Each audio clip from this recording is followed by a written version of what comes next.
మాకు బ్రహ్మాండంగా ఇక్కడ వసతులు ఉండేది. కానీ ఇవాళ కాంగ్రెస్ ప్రభుత్వం వచ్చిన తర్వాత మాకు గొడ్డుకారంతో అన్నం పెట్టే దుస్థితి వచ్చిందన్నా మీరు రావాలా అంటే తప్పకుండా 2:30 గంటలకు మీ క్యాంపస్కి వస్తా అని వారికి చెప్పి అక్కడి నుంచి బయలుదేరి ముందుకు వస్తూ ఉంటే అక్కడ కలదప్పిన ఐటీ టవర్ కనబడ్డది.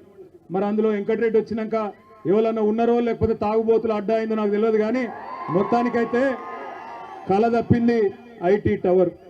కొద్దిగా ముందుకు రాగానే కాకపోతే ఆ ఎన్టీ రామారావు గారు, తారక రామారావు గారి విగ్రహం నుంచి మొదలు పెడితే ఇక్కడ దాకా నేను నిజంగా చెప్తా ఉన్నా, ఊరికే చెప్పట్లేదు, అక్కడి నుంచి ఇక్కడి వరకు జులూస్ చూస్తుంటే నాకు ధర్నాకు వచ్చినట్టు లేదు. నాకు నిజంగా మళ్ళీ కేసీఆర్ గారు గెలిచి ముఖ్యమంత్రి అయినారు, మన ప్రభుత్వం వచ్చింది, మన భూపాల్ రెడ్డి తిరిగి ఎమ్మెల్యే అయిందన్నంత గొప్పగా బ్రహ్మాండంగా ఈరోజు అక్కడి నుంచి ఇక్కడి వరకు ఒక విజయోత్సవ ఊరేగింపు చేసినట్టు మరి ఇక్కడికి వచ్చినాకనైతే తొక్కిసలాట జరిగే పరిస్థితి కనబడదు ఇక్కడికి వచ్చినాక, అట్లాంటి పరిస్థితి.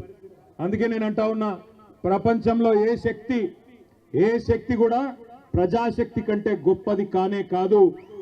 అది రుజువు చేసిన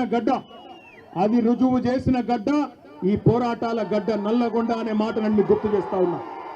ఈ రోజు కాదు, ఇవాళ ఉన్న వాళ్ళు కొత్తగా మేమేదో సామ్రాజ్యానికి అధిపతులైపోయినాం, చక్రవర్తులైపోయినాం, రారాజులైపోయినాం అని విర్రవీగుతున్న వాళ్ళ గురించి కాదు నేను చెప్పేది.